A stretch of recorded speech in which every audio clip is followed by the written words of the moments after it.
ये देखो, ये गुलाब जामुन बहुत सॉफ्ट तो हैं, पर हाँ ये खोए से नहीं बने हैं। ये बिना खोए के गुलाब जामुन है और तब भी ये इतने बढ़िया है। इन्होंने रस बहुत अच्छे से पिया है और इनको बनाने का सारा सीक्रेट, सारी रेसिपी इस वीडियो में आपको जरूर बताऊंगा।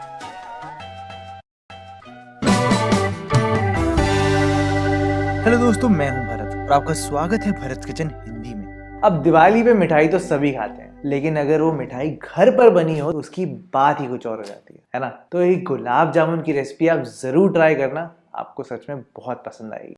तो फिर देर किस बात की, चलो फिर शुरू करते हैं। तो सबसे पहले हमें अपना नकली खोया बनाना होगा, यानी कि इंस्टेंट खोया बनाना होगा। उसके लिए आपको चाहिए होगा आधा कप दूध, 1.5 कप मिल्क पाउडर चाहिए होगा, उस साथ साथ आपको 1/4 कप घी चाहिए होगा। अब इतना ज्यादा घी क्यों? क्योंकि हमारे इंस्टेंट खोया में फैट घी डालेगा। तो बस सिंपल सा काम करना है कि आपको बस एक कढ़ाई सी लेनी है। कोशिश करना कि आप यहाँ पर नॉन स्टिक पैन ही लेना, और नॉन स्टिक पैन में अभी आप यहाँ पर गैस ऑन मत करना। अभी सबसे पहले आप यहाँ पर दूध डालना, घी डालना, घी को अच्छे से दूध के साथ मिलाना। अब आप यहाँ पर मिल्क पाउडर भी डाल देना, उसको भी अच्छे से मिलाना, फिर ही गैस को ऑन करना। और ये देखो, इनिशियली तो आपको काफी लंपी सा बैटर जैसा मिल जाएगा, जैसे कि इसमें बहुत सारे लम्स हैं, तो घबराना नहीं। जैसे ही हम गैस ऑन करके हीट देंगे, वैसे ही इसमें धीरे धीरे करके बहुत फर्क आना शुरू हो जाता है। अब विद इन फ्यू सेकेंड्स ही आप ये देखो, ये गाढ़ा होने लग गया है, कैसे लंपी लंपी हो गया है, और बिल्कुल धीरे धीरे करके एक साथ आ जाएगा। बस ध्यान आपको इस बात का यहाँ पर देना है कि यहाँ पर आपको इसको हिलाते रहना है। अगर आप इसको नहीं हिलाओगे या स्टर नहीं करोगे तो ये नीचे से चिपक जाएगा और ये जल जाएगा और बिल्कुल खराब हो जाएगा। जब तक ये पूरा एक साथ नहीं हो जाता तो आप इसको ऐसे स्टर करते रहो, और विद इन 5 मिनट्स आपका इंस्टेंट खोया भी तैयार हो जाता है। तो बस अब आप गैस को करो बंद और इसको पहले बस 5 मिनट के लिए ठंडा होने देते हैं। ज्यादा ठंडा नहीं होने देंगे, मतलब जब वार्म होगा तो इसमें काम करना शुरू कर देंगे। अब जब भी आप गुलाब जामुन के लिए चाशनी बनाओ तो आपको एक बात का ध्यान तो जरूर देना पड़ेगा, वो ये है कि चाशनी ज्यादा होनी चाहिए, यानी कि ऐसा होना चाहिए कि गुलाब जामुन उसमें पूरा डूब जाए, तभी वो अच्छे से रस को एब्जॉर्ब करेंगे। और हाँ, चाशनी थोड़ी सी वार्म होनी चाहिए, उबालना नहीं है और ठंडी नहीं होनी चाहिए, वार्म होनी चाहिए। तो मैंने यहाँ पर 3 कप चीनी ली है और उसमें आप डालें लगभग 1.5 कप पानी, और बस इसको स्टर करते रहना है। अब मैं आपको यहाँ पर एक ट्रिक बताता हूँ जो हलवाई करते हैं। ये जो आप साइड्स देख रहे हो ना, यहाँ पे क्या होता है कि चीनी क्रिस्टलाइज हो जाती है, और अगर आपको पता नहीं है तो मैं आपको बता दूं कि अगर क्रिस्टलाइज चीनी चाशनी में चली जाती है तो वो चाशनी को भी क्रिस्टलाइज कर देती है। तो हलवाई लोग ये करते हैं कि आप थोड़ा सा टिश्यू पेपर में घी लगाना, घी को आप कढ़ाई में ऐसे साइड में रब कर देना। ये देखो आप, इससे क्या होगा कि चाशनी जो भी ऊपर लगेगी वो अपने आप ही नीचे आ जाएगी और क्रिस्टलाइजेशन वाली चीज बिल्कुल बंद हो जाएगा, उसके चांसेस ही नहीं रहेंगे। अच्छा हाँ, अब आप बोलोगे कि भरत यार तुमने कढ़ाई क्यों ली है? कढ़ाई मैंने इसलिए ली है क्योंकि ये थोड़ी वाइड भी है। आप छोटी कढ़ाई लेना, बहुत बड़ी कढ़ाई मत ले लेना, और इसमें डेप्थ भी है।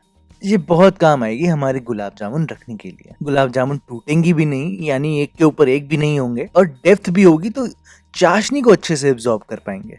अब जब आप इस स्टेज पे आ जाओ तो हम थोड़ी सी फ्लेवरिंग भी डाल देते हैं, जैसे कि आप यहाँ पर डालो कुटी हुई इलायची का पाउडर, साथ साथ मैंने यहाँ पर गुलाब जल तो डाला ही है, उसके साथ साथ मैंने यहाँ पर काफी सारा केसर भी डाला, तभी तो गुलाब जामुन में वो बाजार वाला स्वाद आएगा, है ना। बस आप इसको थोड़ी देर और पकाएं, 2 से 3 मिनट, और जब आपकी चीनी पूरी अच्छे से पिघल जाए तो मतलब आपकी चाशनी ऑलमोस्ट तैयार है। तो जब पिघल जाए बस आप ये चीज देखना कि जो भी चाशनी का टेक्सचर होगा, टेक्सचर ऐसा होना चाहिए कि जैसे हाथों में तेल लग जाता है ना, चिपचिपा होता है। चिपचिपा तो होता है लेकिन बहुत गाढ़ा भी नहीं होता, बिल्कुल वैसा टेक्सचर आपको चाहिए कि हाथ में तेल जैसा लगे और चिपचिपा फील जरूर हो, बस। अच्छा, 5 मिनट हो चुके हैं और हमारे गुलाब जामुन का जो ये बैटर है, ध्यान रहे वार्म में ही इसको आपको शेप देना है। अगर आप इसको ठंडा कर दोगे तो आपके गुलाब जामुन में क्रैक्स बहुत ज्यादा आ जाएंगे या फटने वाले हो जाएंगे, बहुत बेकार रहेंगे। तो ये वार्म होना बहुत जरूरी है। तो जब ये वार्म हो तो आप यहाँ पर डालो लगभग 3 से 4 चम्मच मैदे के, बड़े चम्मच मैदे के, यानी कि टेबल स्पून मैंने यहाँ पर डाला है मैदा। 1/4 टीस्पून आपको बेकिंग पाउडर डालना है, बहुत ज्यादा नहीं डालना। उसके साथ अगर आप चाहो तो आप यहाँ पर फ्लेवरिंग भी डाल सकते हो, मैं नहीं डाल रहा। मतलब आपको 1 चम्मच कोई ना कोई लिक्विड डालना ही पड़ेगा, चाहे वो गुलाब जल हो सकता है, केवड़ा भी हो सकता है, पानी भी हो सकता है, दूध भी हो सकता है। आप कुछ भी लिक्विड डालना जरूर, ताकि गुलाब जामुन में एक स्मूथनेस ही आए, नहीं तो उसमें क्रैक्स आ जाते हैं, अच्छा नहीं लगता गुलाब जामुन। तो बस आप इसको अच्छे से मिक्स करो, अच्छे से स्टर करो, अच्छे से अपने हाथों से जितना हो सकता है उतना मिलाओ खोए के साथ। और हाँ, अब आपको इसको मथना शुरू करना होगा, यानी कि आपको इसको अपनी एक फ्लैट सरफेस के साथ मैश करना होगा, ताकि काफी इवन गुलाब जामुन बने। ये देखो, अब बस जब डो पूरा एक साथ हो जाए, एक साथ अच्छे से मिल जाए, फिर आप इसको ऐसे सिलिंड्रिकल शेप में करो और अब इसके छोटे छोटे गुलाब जामुन काट लो। हाँ, गुलाब जामुन का साइज छोटा ही रखना है, बहुत बड़ा बिल्कुल मत रखना, क्योंकि 2.5 से 3 गुना तो बहुत आराम से हो जाते हैं। मैंने लगभग यहाँ पर 18 गुलाब जामुन बनाए हैं और अब इनको शेप देना शुरू करते हैं। अब आप बोलोगे कि भरत भाई, ये शेप देना इम्पोर्टेंट है क्या? मतलब हम तो बस हाथ में ऐसे कर देंगे और बस हो जाएगा काम बढ़िया। नहीं, हाथ में नहीं करना। आप ऐसे बॉल लेना, उसको आप पहले अपने हाथ में ऐसे घुमा लेना जैसे करते हैं। याद रखना कि ये जो आपका डो है ये थोड़ा वार्म होना चाहिए, वार्म नहीं होगा तो सही नहीं बनेंगे। हाथ में लेना, आप ऐसे घुमाना, क्योंकि ये मिल्क पाउडर से बना है इसलिए इसमें बहुत सारे क्रैक्स आ जाएंगे। अगर खोया होता तो कोई दिक्कत की बात नहीं होती। अब एक फ्लैट सरफेस के साथ ऐसे रोल कर देना। ऐसे रोल करने से बहुत इवन गुलाब जामुन बनते हैं। ये देखो आप, है ना, बहुत सही, बिल्कुल बहुत कम क्रैक्स हैं और तभी गुलाब जामुन बिल्कुल बाजार जैसे बनेंगे। तो ये करना बहुत जरूरी है। तो एक एक करके मैंने ऐसे गुलाब जामुन तैयार कर लिए हैं और कोशिश करना आप कि आप सारे गुलाब जामुन आप पहले ही तैयार कर लो, फ्राई करने से पहले, नहीं तो बाकी जो डो होगा वो ठंडा हो जाएगा और उसमें क्रैक्स काफी सारे आ जाएंगे। तो अब टाइम हो गया इसको फ्राई करने का। तो मैंने तेल को मीडियम टू लो फ्लेम पे ही रखा है, बल्कि लो फ्लेम पे ही आप इसको फ्राई करना, तभी अंदर तक पकते हैं। और जब तेल लगभग 100 डिग्री तक आ जाए, यानी कि गर्म तो काफ़ी है और बहुत ज़्यादा उबलता हुआ गर्म नहीं है, क्योंकि नॉर्मली हम जब हम फ्राई करते हैं तो हम 150 डिग्री पे करते हैं। 100 डिग्री आपको चाहिए कि थोड़ा सा तेल गर्म होना चाहिए। कुछ यहाँ पर गुलाब जामुन यहाँ पर डाल देना और फिर आप तेल को ऐसे स्टर करते रहना। इसे स्टर करना बहुत ज़रूरी है, नहीं तो गुलाब जामुन नीचे से चिपक जाते हैं। एक साइड से आप ओवर पक जाएंगे और एक साइड से पकेंगे ही नहीं। तो अब इनको ऐसे अच्छे से स्टर करते रहना, सारे टाइम आपको इसको स्टर करते रहना है, क्योंकि हम लोग हलवाई तो है नहीं, तो हमारे इतना परफेक्शन तो होती नहीं है। इसको सारे टाइम स्टर करते रहना और धीरे धीरे करके आपके गुलाब जामुन ऊपर आ जाएंगे। तेल में पहले नीचे बैठे होंगे और फिर ऊपर आ जाएंगे और आराम से ये फ्राई हो जाएंगे धीरे धीरे करके।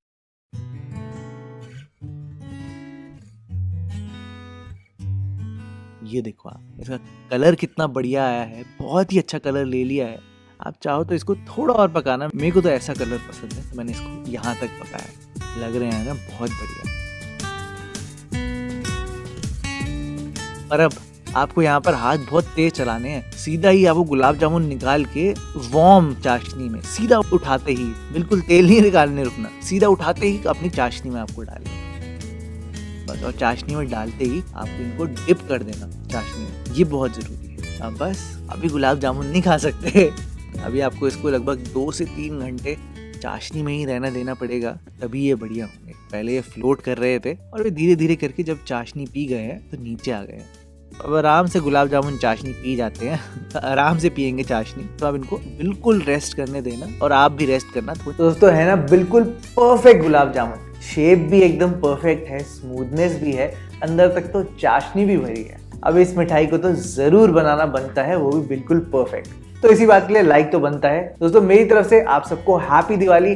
जरूर कोशिश करूंगा एक और मिठाई लेके आऊं और मिलते हैं बहुत जल्द आपसे एक और वीडियो के साथ।